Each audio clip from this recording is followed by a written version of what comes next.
Good morning. How are you? Sorry, I got a little late. How are you? All well? Would you like to say something? No, you can start, sir. So, first of all, this is not the H bomb. H bomb is coming. This is another milestone in setting up and demonstrating to the youth of this country how elections are being rigged.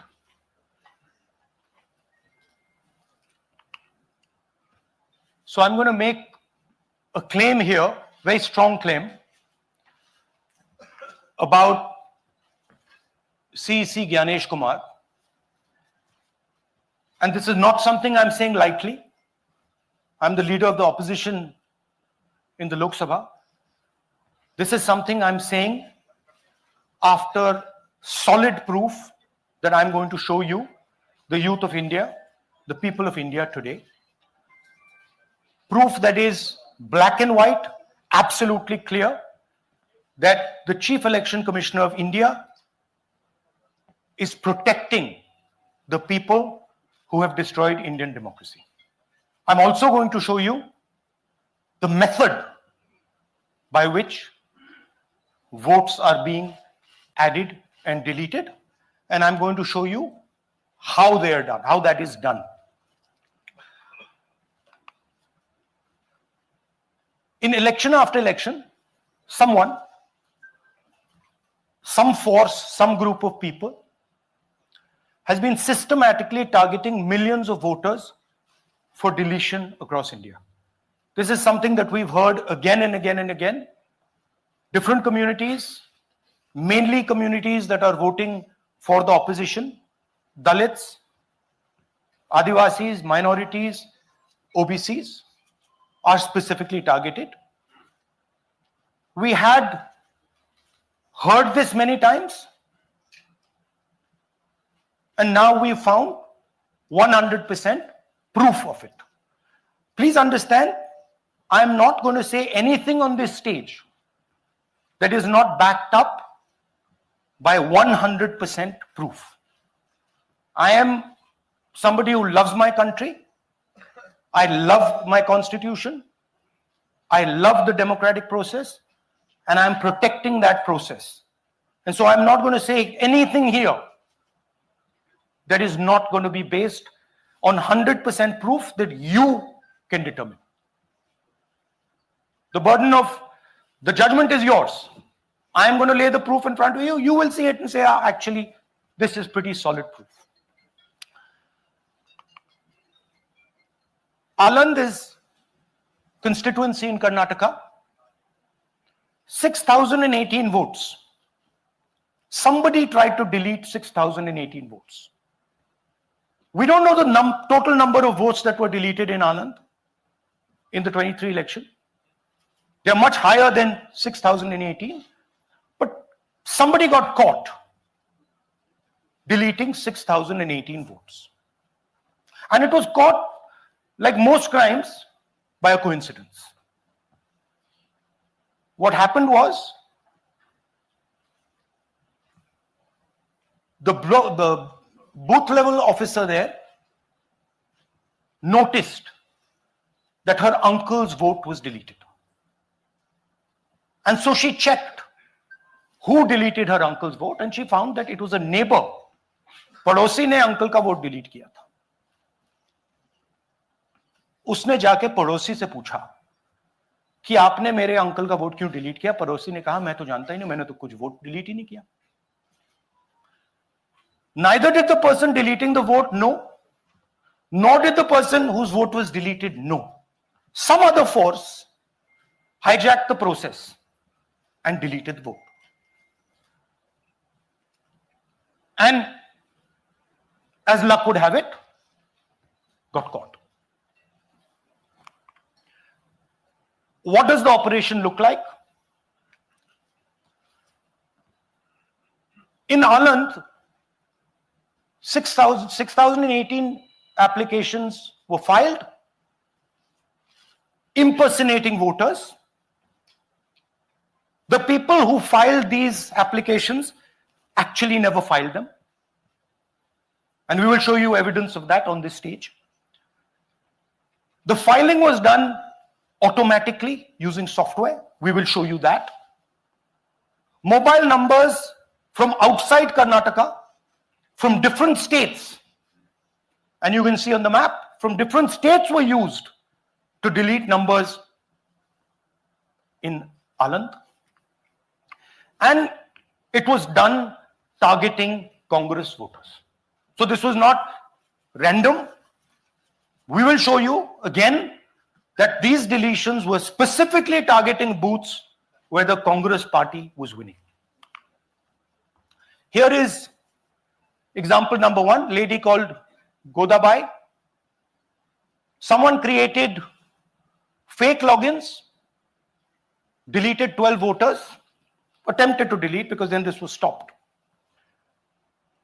Godabai, of course, has no idea.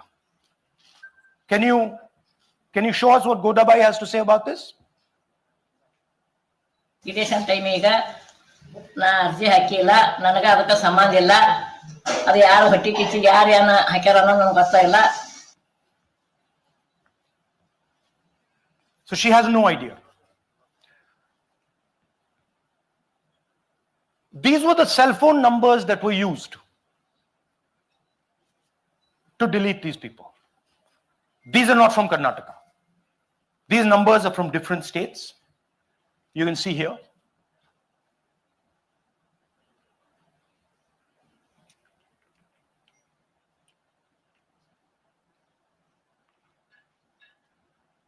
So the question is, whose numbers are these? How were they operated? Where were they operated from? Who generated the OTPs to disturb the process? Now, these are questions that arise out of this. Here's example 2, Suryakant. This gentleman apparently deleted 12 voters in 14 minutes. He filled 12 deletion forms in 14 minutes. I'd like you to meet him. He's here. That's one of the people. That's one. Namaskar bhi aiye. Babita Chaudhary is one of the votes that he is supposed to have deleted. Aiye bhaiya. He is supposed to have deleted. This is the gentleman. ये इनका vote delete किया जा रहा था. ये कर रहे थे. इनसे आप पूछिए. बताइए. That's our candidate. हाँ. कन्नड़ा में बोलिए. ನನ್ನ ಹೆಸರು ಸೂರ್ಯಕಾಂತ್ ಗೋವಿನ. ನಾನು ಸರ್ಸಂಬ ಗ್ರಾಮದಲ್ಲಿ ನನಗೆ ನಾಲೆಜ್ ಕೇಳಿದೆ. ನನ್ನ ಹೆಸರು ಮೇಲೆ 9 ಜನರ ಲಿಸ್ಟನ್ನು ಡಿಲೀಟ್ ಮಾಡಿದ್ದಾರೆ. ಅದು ಯಾಕಂತ ಇವರು ನನಗೆ ಬಂದು ಕೇಳಿದರು, ನಮ್ಮ ಹೆಸರು ನೀವು ಯಾಕೆ ಡಿಲೀಟ್ ಮಾಡಿದ್ರಿ ಅಂತ. ಅದಕ್ಕೆ ನಾನು ನಮ್ಮ ಸಾಹೇಬ್ರಿಗೆ ಹೇಳಿದೆ, ನಾನು ಡಿಲೀಟ್ ಯಾರಿಗೂ ಮಾಡಿಲ್ಲ, ಅಪ್ಲಿಕೇಶನ್ ಕೊಟ್ಟಿಲ್ಲ, ಆದರೂ ಡಿಲೀಟ್ ಆಗ್ಯದ, ಅದು ನೋಡ್ರಿ ಅಂತ. ಹಾಗಾಗಿ ತಹಶೀಲ್ದಾರ್ಗೆ ಹೋಗಿ ಕಂಪ್ಲೇಂಟ್ ಕೊಟ್ವಿ. ಮತ್ತೆ ಕಮಿಷನರ್ ಇದು ನಮ್ಮ ಜಿಲ್ಲಾ ಎಲೆಕ್ಷನ್ ಒಂದು ಇದಕ್ಕೆ ಕಂಪ್ಲೇಂಟ್ ಕೊಟ್ವಿ. ನನ್ನ ಹೆಸರು ಮೇಲೆ 12 ಜನರದು डिलीट ಮಾಡಿದ್ದು ನಿಜ ಇರ್ತದೆ. थोड़ा ट्रांसलेट कर लीजिए. मेरे नाम पे 12 लोगों का नाम डिलीट किया गया है. हालांकि मुझे मालूम नहीं, मैं कभी किसी को मैसेज भेजा भी नहीं, मैं बुलाया भी नहीं. ये बबीता आके पूछने से पता चला कि मैंने मेरे फोन से ऐसा मैसेज दिया, लेकिन असल में मैंने किसी को भी मैसेज नहीं किया. आप कुछ कहेंगे? नहीं, ठीक है. Thank you. Thank you. Third example, Nagaraj. 2 applications filed and submitted in 36 seconds. Please try and fill these forms and see how long it takes you. Try and fill. And I ask the youth of India, try it.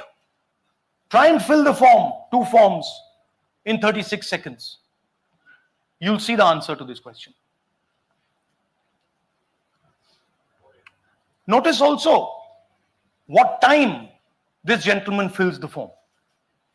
For some reason, he gets up at 4:07 in the morning and suddenly fills 2 forms in 38 seconds.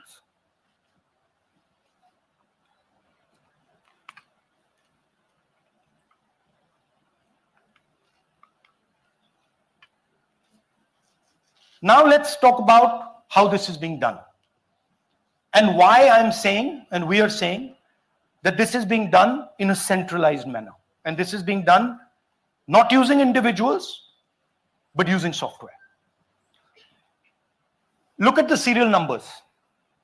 Serial number 1, serial number 1, serial number 1, serial number 1.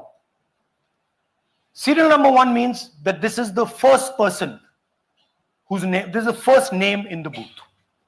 So a software is picking up the first name in the booth and using it to delete voters. So someone ran an automated program that ensured the first voter of the booth was the applicant.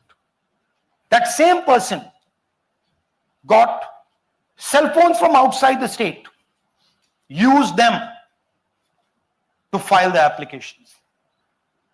And we are pretty certain that this was done in a centralized manner and it was done at scale. This was not done in a, at a worker level. This was done at a call center level. Okay? Targeted deletions in strong Congress booths. The top 10 booths with maximum deletions are Congress strongholds. Congress won 8 other 10 booths in 2018. This was not a coincidence. This is a planned operation. Now, let's come to why I'm making such a direct accusation about this gentleman, Gyanesh Kumar. There is an ongoing investigation on this matter in Karnataka. The CID of Karnataka has sent 18 letters in 18 months. 18 letters in 18 months to the Election Commission. And they have asked the Election Commission for some very simple facts. Number 1, give us the destination IP from where these forms were filled. Number 2, give us the device destination ports from where these applications were filed. And number 3, most important, give us the OTP trails, because when you file, you have to get an OTP. 18 times in 18 months. The CID of Karnataka has written to the Election Commission for this. And they are not giving it. Why are they not giving it? Because this will lead us to where the operation is being done from. And we are absolutely convinced where this is going to lead. I'll give you a little bit of the chronology. FIR is filed February 23. Karnataka CID writes to ECI requesting all details of these numbers and these transactions almost immediately in March. In August, EC gives a reply, doesn't fulfill any of the demands, and doesn't give us the information. Doesn't give the CID of Karnataka the information that will lead them to their destination. January 24, Karnataka CID writes to ECI again and says, please send us full information. No answer. Karnataka CID by September 25, last letter went in September 25, has written 18 reminder letters. While this is going on, the CEC of Karnataka writes to the Election Commission in Delhi and says, there is a matter. Please provide this information. And the CC of Karnataka multiple times asks the Election Commission. No answer. Now, this is absolute solid proof that Gyanesh Kumar is protecting the people who are doing this. This is also absolute solid proof, what I've shown you, that this is being done in a centralized way, this is being done at scale, and this is being done using large resources. Question is, who is the someone? And the answer is with the EC today. The Election Commission of India knows who is doing this. And I want every single youngster in India to know that they are attacking this. And this is your future. When they are not giving this information, they are defending the murderers of our democracy. And it is important that every youngster knows this. Your jobs, your future, your aspirations all come from this instrument. And the Chief Election Commissioner, Mr. Gyanesh Kumar, is not telling the CID of Karnataka who is doing this. This is not an isolated case. There are many such cases. Here is another one. Maharashtra, Rajora, same idea. 6,850 targeted voters added. Anand we caught deletions, Rajora we caught additions. But the basic idea is the same. Phones from outside, people who are supposed to have added voters don't know that they've added voters. People who have deleted voters don't know that they've deleted voters. You can see, you might remember that, those names there. JW, JW, JW, JW from the last presentation. Same model. So it's the same system that is doing this. It's doing it in Karnataka. It's doing it in Maharashtra. It's done it in Haryana. It's done it in UP. And we have proof of all of it.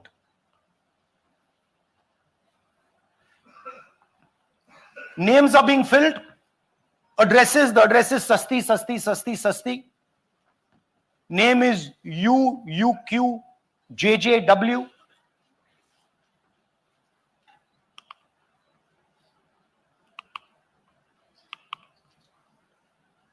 So, what are we saying here? That the Chief Election Commissioner of India, Gyanesh Kumar, needs to stop protecting the people who are destroying Indian democracy. We have given you 100% bulletproof proof here. It cannot be doubted. You have seen it with your own eyes. Right? EC has to release this data of these phones, these OTPs, within a week.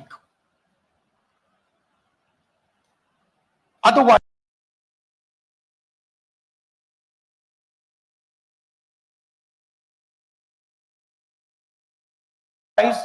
we will know for sure.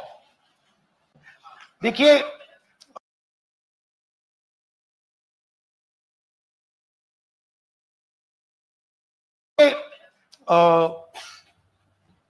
ये H bomb तो नहीं है. H bomb आ रहा है, hydrogen bomb आ रहा है. ये एक और उदाहरण है वोट चोरी का. पिछली बार मैंने आपको एडिशंस के बारे में बताया था.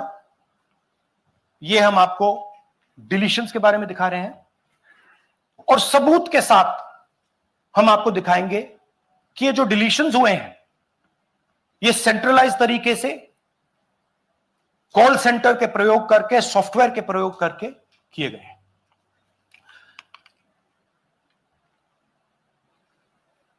हमारे पास इस प्रेजेंटेशन में जो मैंने आपको अभी दिखाया 100% सबूत है, प्रूफ है कि ज्ञानेश कुमार जी हिंदुस्तान के चीफ इलेक्शन कमिश्नर वोट चोरों की रक्षा कर रहे हैं, और यह मैं आपको अभी दिखाने जा रहा हूं। हर इलेक्शन में हमें रिपोर्ट आती थी कि वोटर्स डिलीट हो रहे हैं, कांग्रेस वोटर्स डिलीट हो रहे हैं, ऑपोजिशन के वोटर्स डिलीट हो रहे हैं, दलित वोटर्स डिलीट हो रहे हैं, आदिवासी हो रहे हैं, माइनॉरिटी वोटर्स डिलीट हो रहे हैं, ओबीसी वोटर्स डिलीट हो रहे हैं। मगर जब डिलीट होते हैं ऑपोजिशन के ही होते हैं। कर्नाटक में आलंद कंस्टिट्यूएंसी है, यहां पे चोरी पकड़ ली, कोइंसिडेंस से पकड़ी। वहां की जो बीएलओ थी उसने देखा कि उसके रिश्तेदार को डिलीट कर दिया गया था। जैसे चोरी पकड़ी जाती है, कोई छोटी सी गलती हो जाती है, हटा जाती है। अलंद में 6018 वोटर्स डिलीट हुए, उसमें से इनकी रिश्तेदार थे। उन्होंने पता लगाया कि मेरे रिश्तेदार को डिलीट किसने किया। पता लगा कि पड़ोसी ने रिश्तेदार को डिलीट किया। बीएलओ ने जाके पड़ोसी से पूछा कि भाई आपने मेरे रिश्तेदार को क्यों डिलीट किया? पड़ोसी ने कहा मैंने तो नहीं किया। बीएलओ सस्पिशियस हो गई, शक पड़ा, उसने प्रोसेस चालू कर दी।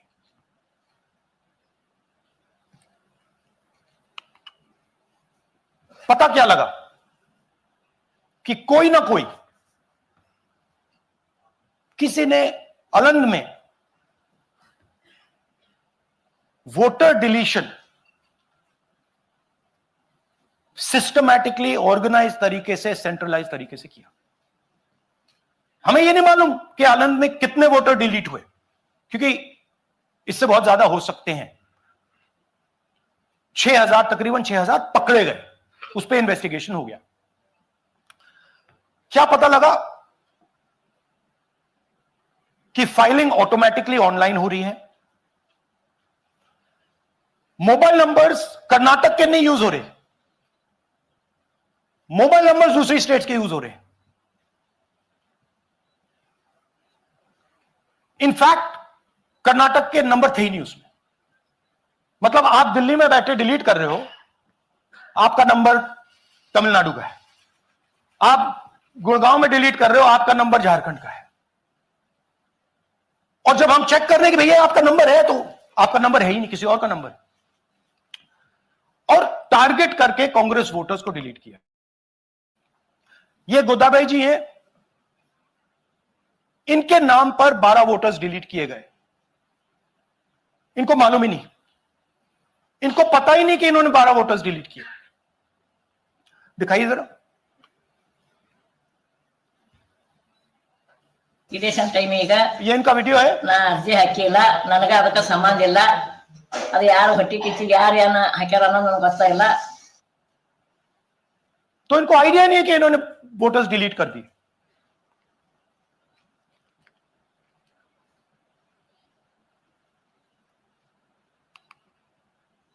ये सारे के सारे जो नंबर्स हैं, ये कर्नाटक के नंबर्स नहीं है, ये अलग अलग स्टेट्स के नंबर्स हैं। और इन नंबर्स को आप फोन करके देखिए, रिप्लाई नहीं आता है।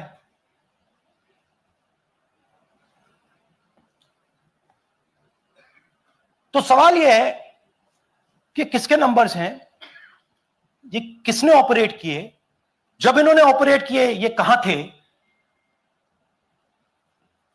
आईपी एड्रेस क्या था, ओटीपी कैसे जनरेट हुआ, कहां गया, यह सवाल है। यह दूसरा उदाहरण, सूर्यकांत जी जो अभी स्टेज पे आए थे, इन्होंने 12 वोटर्स को 14 मिनट में डिलीट कर दिया। आप फॉर्म भरने की कोशिश कीजिए, डिलीशन फॉर्म भरने की कोशिश कीजिए, देखिए और जब हमने इनसे पूछा कि भैया आपने ये कैसे किया, वो कहते मैंने तो नहीं किया, मैं तो जानता ही नहीं हूं।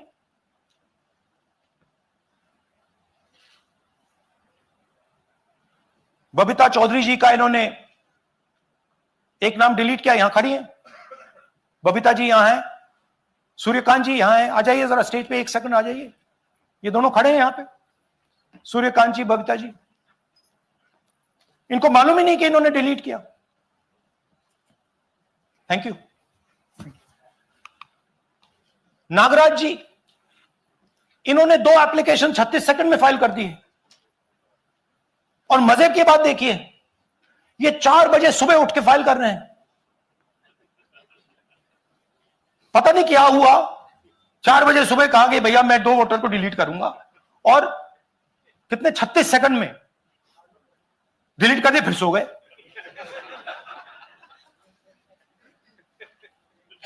हमारी माइंड में पहले सवाल था कि क्या इलेक्शन कमीशन भी सो रहा है, मगर नहीं, सोया कोई नहीं है, जगे हुए हैं, सिस्टमैटिकली मदद हो रही है।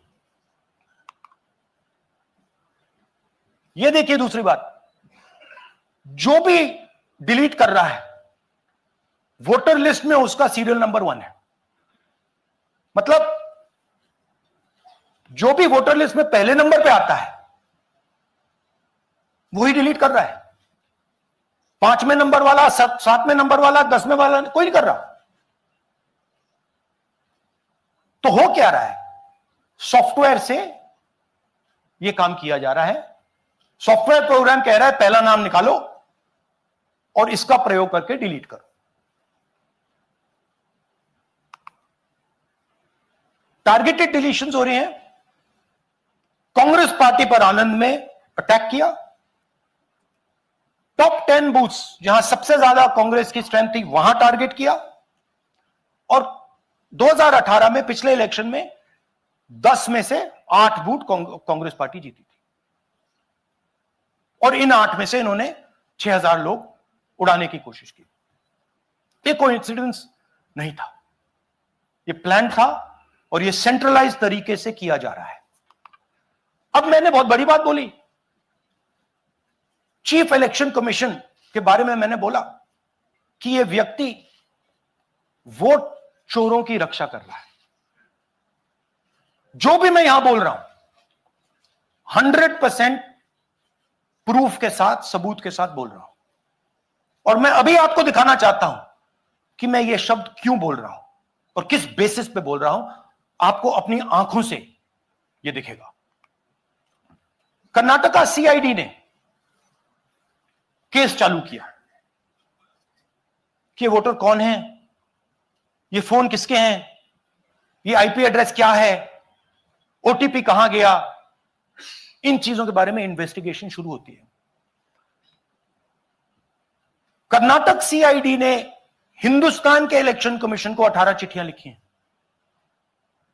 हमें आप ये इंफॉर्मेशन दीजिए, बिल्कुल क्लियर है, डेस्टिनेशन आईपी दीजिए, डिवाइस डेस्टिनेशन पोर्ट दीजिए, ओटीपी ट्रेल दीजिए, फोन नंबर्स दीजिए, फोन नंबर्स के मालिकों के नाम दीजिए। क्लियरली पूछा है, नो आंसर। 18 चिट्ठी CID Karnataka, no answer from chief election commissioner, no answer from election commission. Timeline देखिए,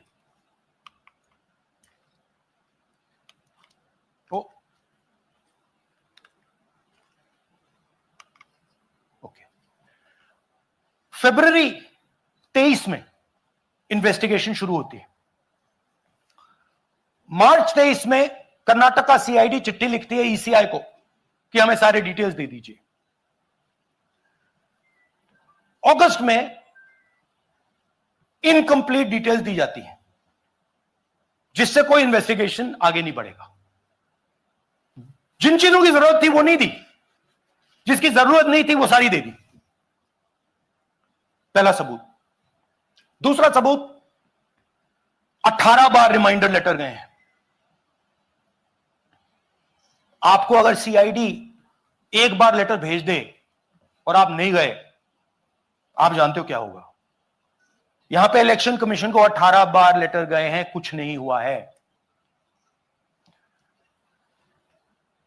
बाद में क्या होता है, कर्नाटक ईसी इलेक्शन कमीशन को लिखता है, कहता है भैया हमें दे दीजिए, आपको इंफॉर्मेशन देना पड़ेगा। No reply.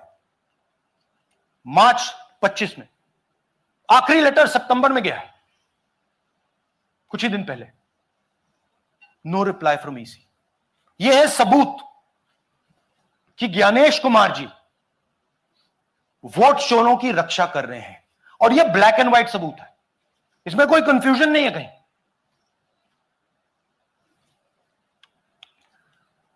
तो सवाल उठता है, ये है कौन जो सेंट्रलाइज तरीके से कॉल सेंटर के प्रयोग से, सॉफ्टवेयर से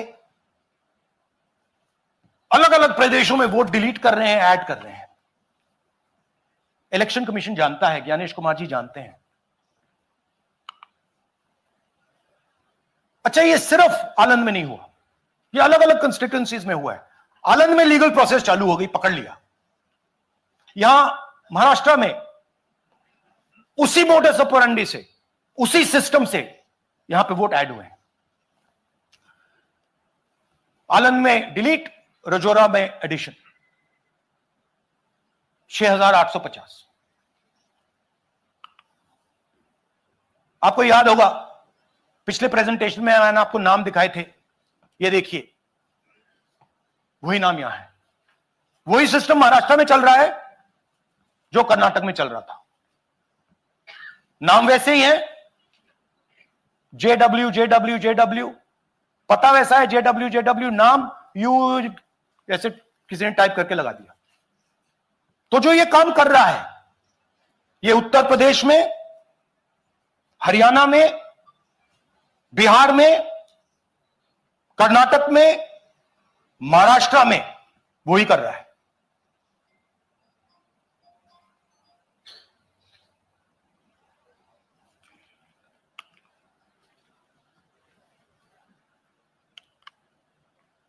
तो हमारी डिमांड है, ज्ञानेश कुमार जी, आप अपना काम कीजिए।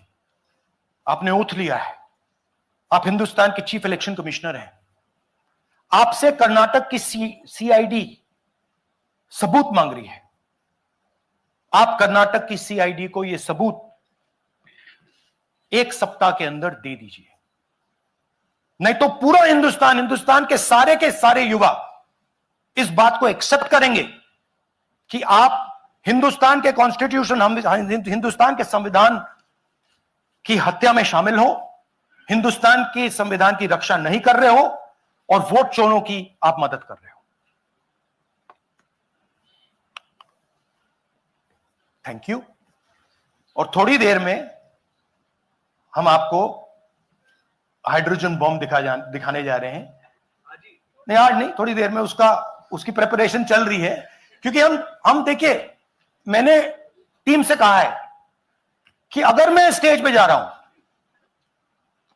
ब्लैक एंड व्हाइट प्रूफ नहीं होगा, मैं नहीं जाऊंगा। अगर ब्लैक एंड व्हाइट प्रूफ होगा, जो कोई मतलब उसको निगेट नहीं कर सकता, मैं जाऊंगा। मैं देश के कॉन्स्टिट्यूशन की रक्षा कर रहा हूं, संविधान की रक्षा कर रहा हूं, मैं लोकतंत्र की रक्षा कर रहा हूं, और मैं सच्चाई आपके सामने रख रहा हूं। बहुत बहुत धन्यवाद, नमस्कार, जय हिंद। सर 3 सवाल। पीटीआई से संजीव चोपड़ा। या राहुल जी, दिस साइड। या राहुल जी इधर, हाँ, कहाँ है? To your right. हाँ, हेलो राहुल जी, आज आपने नया खुलासा किया है कि कैसे वोट चोरी हो रही है। आपने पहले भी महादेवपुरा के बारे में बताया कि कैसे एडिशंस हो रही हैं, अब आपने बताया कैसे डिलीशंस हो रही हैं। लेकिन देखने में ये आ रहा है कि इलेक्शन कमीशन इस पे कोई एक्शन नहीं ले रहा, और आगे चल के वो तैयारी कर रहे हैं पूरे देश में एसआईआर लाने की। तो आप इस मुहिम को आगे कहां तक ले जाएंगे और एसआईआर के बारे में क्या करने वाले हैं? देखिए, हम आपके सामने क्रिमिनलिटी रख रहे हैं, हमारा काम आपके सामने सच्चाई रखने का है। और हम रख रहे हैं। हिंदुस्तान में दूसरे इंस्टीट्यूशंस भी हैं, सिर्फ इलेक्शन कमीशन नहीं है, लीगल सिस्टम है, उनको भी इन चीजों को देखना चाहिए। यहां पे हम चीफ इलेक्शन कमिश्नर के बारे में ब्लैक एंड व्हाइट कह रहे हैं। आपने कहा कि हमने एडिशन डिलीशन दिखाया, पहले प्रेजेंटेशन में मैंने एडिशन दिखाया था, अब हमने डिलीशन दिखाया है, मगर हमने एक और चीज जोड़ दी है, एडिशन और डिलीशन का सिस्टम, उसका स्ट्रक्चर, उसका तरीका। और हमने यह दिखाया है कि जो डिलीट कर रहा है, जो ऐड कर रहा है, महाराष्ट्र में, कर्नाटक में, यूपी में, वो एक ही आदमी, एक ही फोर्स है। हमने आपको वो एड्रेसेस दिखाए। Same system is being used in Maharashtra, is being used in Karnataka, is being used in Uttar Pradesh, is being used in Haryana. Same people are doing it. Say Siddharth, ANI। Sir, this side, sir. हाँ Sir, on your left, sir. हाँ On your left. This side, sir, on your left. Sir, मेरा आपसे सवाल ये है कि जब आप कह रहे हैं कि ज्ञानेश कुमार जो चीफ इलेक्शन कमिश्नर है, उन्हें पता है ये कौन कर रहा है, हाँ। और ये पॉलिटिकल फायदा जरूर किसी को हो रहा है, आप कह रहे हैं कांग्रेस के बूथ के ऊपर ही हाँ। सारे वोट्स डिलीट किए जा रहे हैं, तो वो कौन लोग आपके हिसाब से हैं जिनको ये फायदा पहुंच रहा है, पहला। और दूसरा ये, वो आपने एक देखिए, हफ्ते का हाँ, समय दिया sorry। है, जब आपने एक हफ्ते का समय दिया है, तो क्या एक हफ्ते बाद आप इसको आगे कैसे इनिशिएट करेंगे? क्या आप लोग कोर्ट का रास्ता अपनाएंगे या और कोई हायर एजेंसी से इस बात की डिमांड करेंगे? क्योंकि ये ऑर्गेनाइज्ड तरीके से कायम दिखाई दे रहा है जो आप बता रहे हैं, अगर आपकी बात के ऊपर जाएं। देखिए, फ्रैंकली ये जो मैं यहां कर रहा हूं, ये मेरा काम नहीं है। मेरा काम डेमोक्रेटिक सिस्टम में पार्टिसिपेट करने का है। मेरा काम डेमोक्रेटिक सिस्टम की रक्षा करने का नहीं है। वो काम हिंदुस्तान के इंस्टीट्यूशंस का है। वो काम वो नहीं कर रहे हैं, इसलिए मैं कर रहा हूं। अब मैं आपको यह कह सकता हूं कि हमने आपको 2 बार सबूत दिखाया है, और जब हम ये प्रेजेंटेशंस खत्म करेंगे, इसमें लगेंगे 2-3 महीने, जब हम ये खत्म करेंगे, आपके माइंड में कोई डाउट नहीं होगा कि हिंदुस्तान में state after state, Lok Sabha after Lok Sabha चोरी हो रही है। तो मेरा काम सच्चाई दिखाने का है। मैं हिंदुस्तान की जनता को, हिंदुस्तान के युवाओं को सच्चाई दिखा सकता हूं। यह मेरा काम है। उनकी जो इंटरेस्ट है, क्योंकि ये जो कॉन्स्टिट्यूशन है, ये हिंदुस्तान की जनता का रखवाला है, प्रोटेक्टर है, और मैं इसकी प्रोटेक्शन कर रहा हूं। इसकी प्रोटेक्शन करने का काम हिंदुस्तान के इंस्टीट्यूशंस का है, हिंदुस्तान के ऑपोजिशन लीडर का नहीं है, मगर इंस्टीट्यूशंस नहीं करने हैं। अच्छा, एक इंटरेस्टिंग बात आई है जो मैं आपको बताना चाहता हूं कि इलेक्शन कमीशन के अंदर से हमें मदद मिलनी शुरू हो गई है। मैं साफ बोल देता हूं, इलेक्शन कमीशन के अंदर से, पहले नहीं हो रहा था, अब इलेक्शन कमीशन के अंदर से इंफॉर्मेशन आ रही है। यह रुकेगा नहीं, यह रुक नहीं सकता है, क्योंकि हिंदुस्तान की जनता इस बात को एक्सेप्ट नहीं करेगी। एक बार हिंदुस्तान की जनता को, हिंदुस्तान के युवाओं को पता लग गया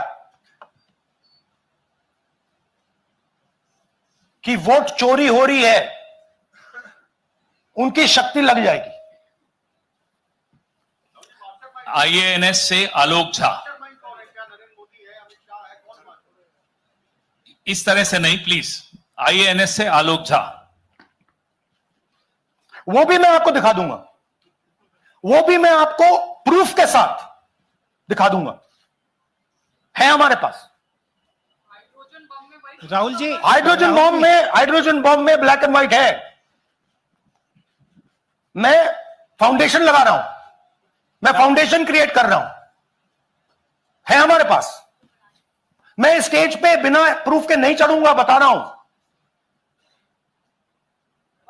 राहुल जी, आपने कहा, ऐसे ऐसे मत पूछिए please. Last question, Rahul ji, IANS से आलोक झा।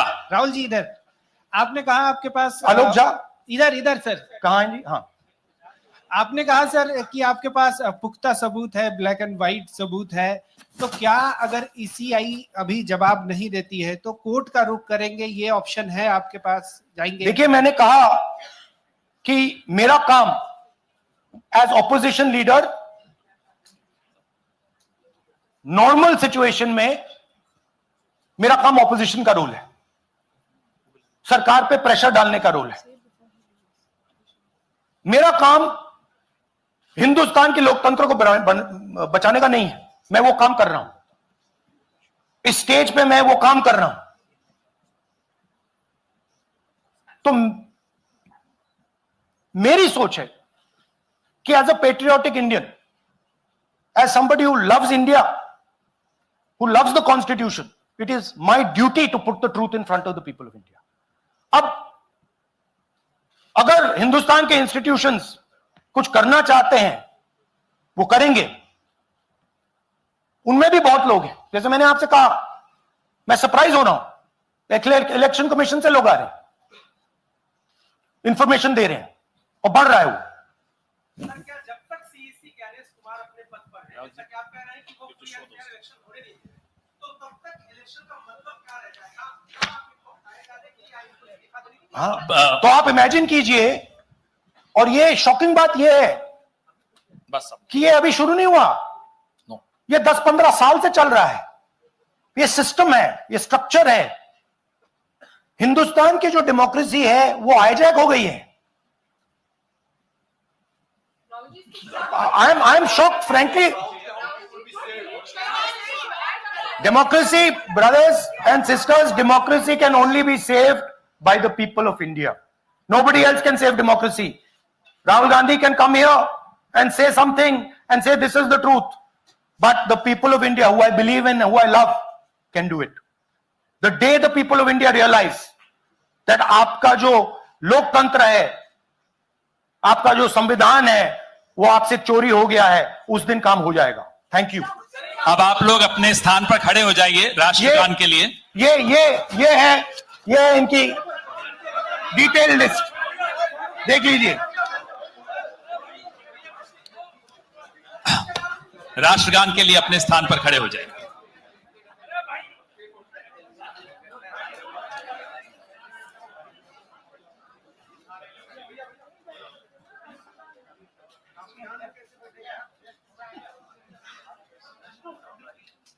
भारत भाग्य विधाता, पंजाब सिंध गुजरात मराठा द्राविड उत्कल बंगा, विंध्य हिमाचल यमुना गंगा उच्चल जलधि तरंगा, तव शुभ नामे जागे, तब शुभ आशीष मांगे, गाहे तब जय गाथा, जन गण मंगलदायक जय हे भारत भाग्य विधाता, जय हे जय हे जय हे जय जय जय जय हे।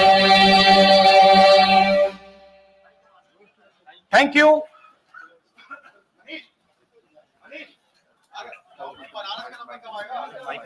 भैया नहीं, भैया डोंट डू दैट।